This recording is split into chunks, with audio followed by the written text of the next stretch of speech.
क्या आप किते की ऐसी नस्ल के बारे में जानने के लिए उत्सुक हैं जो बिल्कुल ही मुनफर्द है?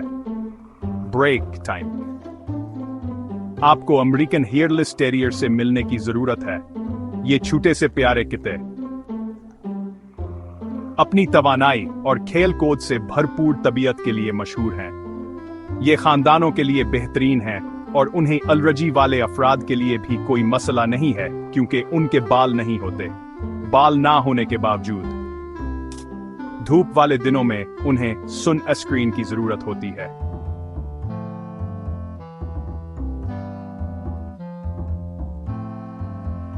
और फिक्र ना करें, उन्हें सर्दी आसानी से नहीं लगती, लेकिन सर्दियों में एक प्यारा सा स्वेटर कभी नुकसान नहीं पहुंचाता। ये ज़हीन और तरबियत याफ्ता होते हैं जो उन्हें बेहतरीन साथी बनाता है।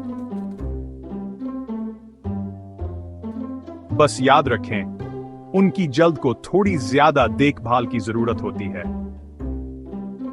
नरमी से नहलाना और मॉइस्चराइज करना जरूरी है। तो अगर आप एक मुनफर्द, प्यार करने वाले और एलर्जी से पाक दोस्त की तलाश में हैं, तो अमेरिकन हेयरलेस टेरियर आपके लिए बेहतरीन इंतखाब हो सकता है।